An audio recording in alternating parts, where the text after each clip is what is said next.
Hi guys, here's Paula, and in this video I will explain the Andrew Cutler method in 8 easy steps. This protocol, also abbreviated ACC, is used to detox mercury, but it can be also used to remedy arsenic, lead, cadmium, antimony and indirectly aluminum toxicity, but most people use it to get rid of mercury.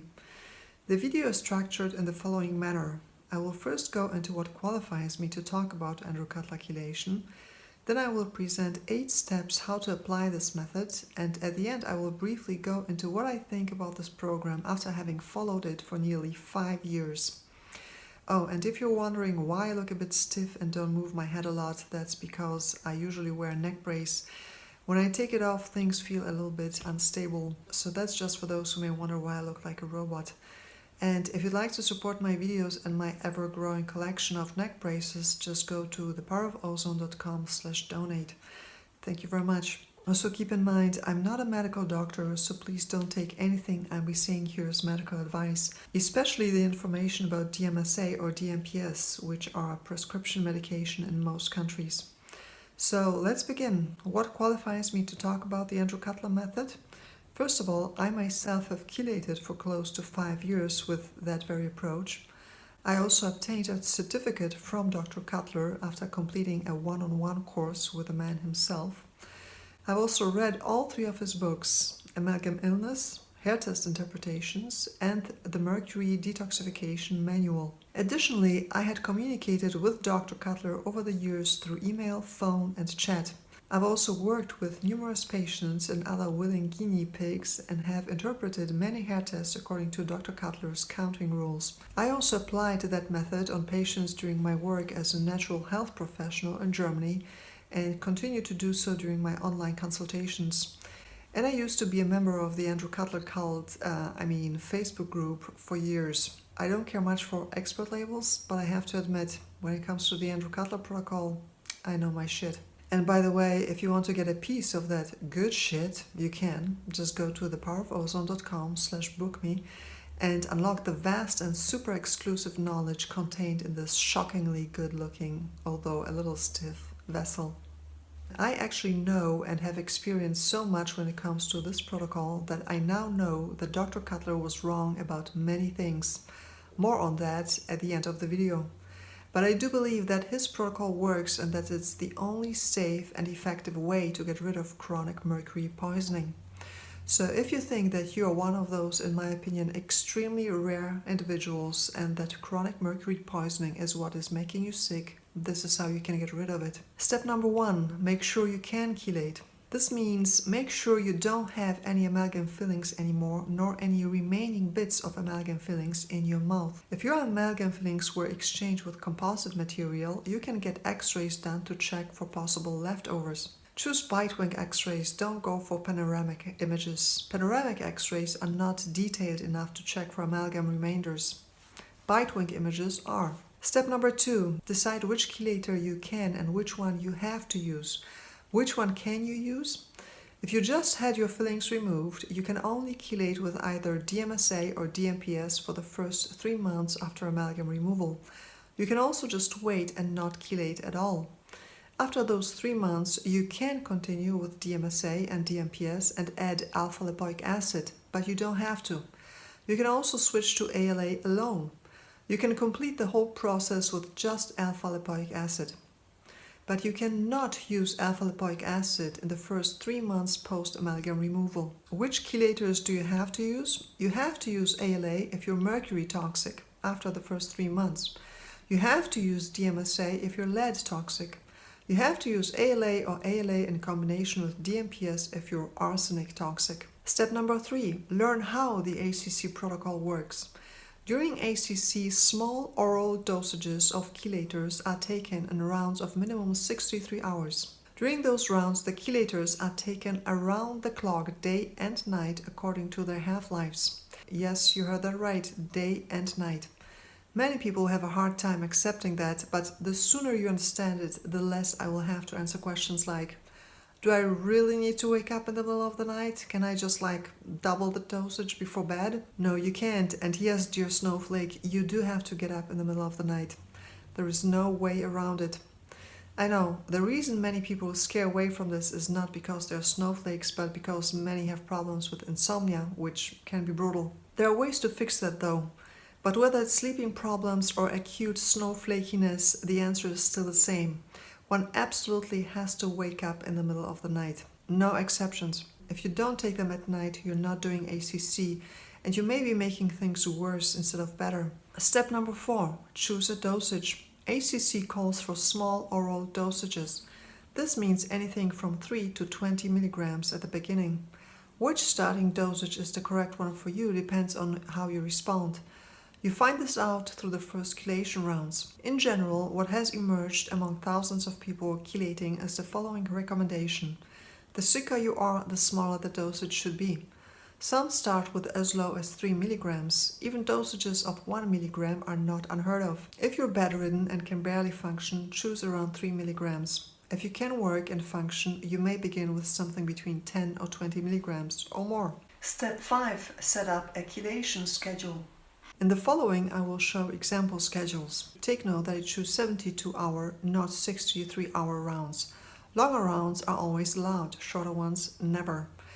If you're chelating with DMSA alone, this is how it's done. DMSA has a half-life of 3 to 4 hours, so you have the choice of taking it either every 3 or every 4 hours. The following is an example schedule if you decide to take DMSA every 3 hours.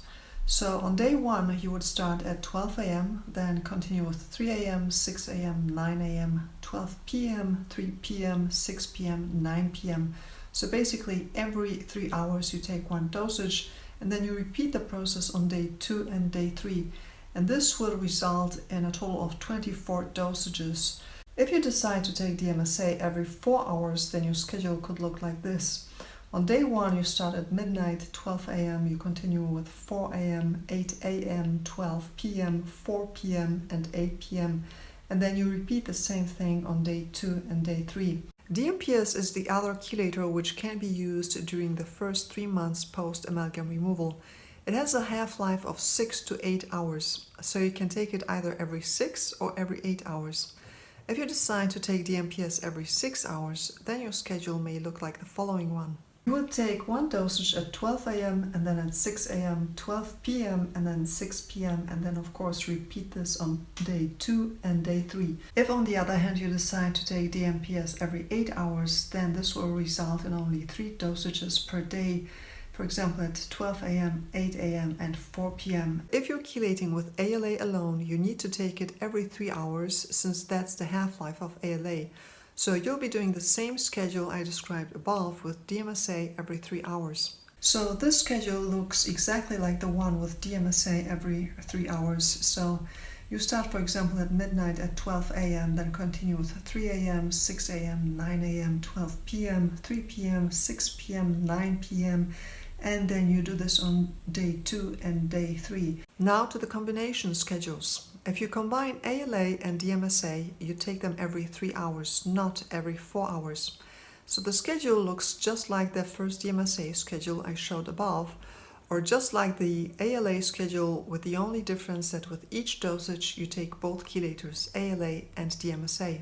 So for example, if you start at 12 a.m. with ALA alone, then you continue at 3 a.m. with ALA and DMPS, then 6 a.m. ALA alone again, 9 a.m. ALA and DMPS, and so on and so forth. So you take ALA with every dosage and you add DMPS with every other dosage. Step number 6, breaks between rounds. In between rounds there are breaks. In general, breaks should be at least as long as the round you just completed.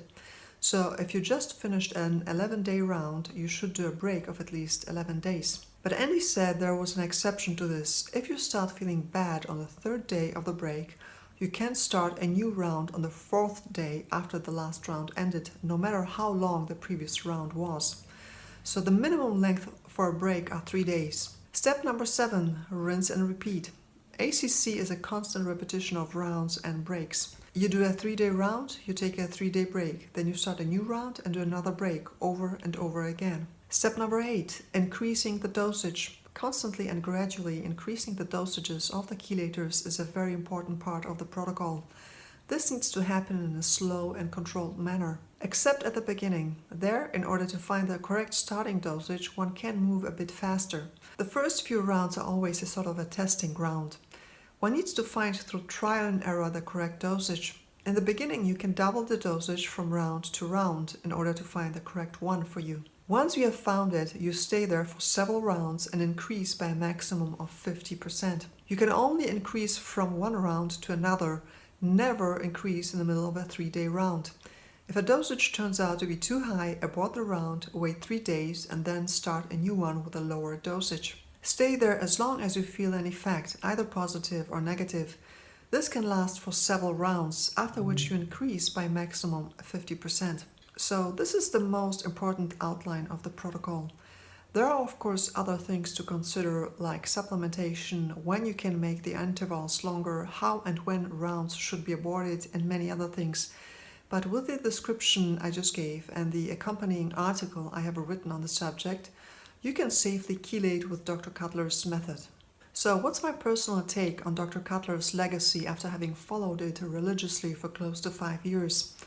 Having observed, talked to and guided people through this protocol for years and having experienced it myself, I believe that very few people actually deal with mercury toxicity. I think that what is at the root of many people's chronic fatigue syndrome, anxiety, panic attacks, depression, brain fog, chronic pain, post-exertional fatigue, fibromyalgia, memory loss, vertigo, even high viral titers, or post-orthostatic tachycardia syndrome, POTS, and many other neurological symptoms is a structural problem, not mercury or any other metal toxicity. What I'm talking about are things like craniocervical instability, atlantoaxial instability, spinal stenosis, spinal leaks, intracranial hyper or hypotension, Chiari malformation, tethered cord, or a combination of those things. Incidentally, those things elicit exactly the same symptoms that Dr. Cutler describes in his book Amalgam Illness. It appears that Dr. Cutler stumbled upon an illness caused by structural problems and simply mistook it for mercury toxicity. After all, what is important to keep in mind is that many things Dr. Cutler presents in his books as facts really are just a collection of assumptions. Which is fine. Anyone can speculate, share one's thoughts, have an opinion on things, and write books about those opinions.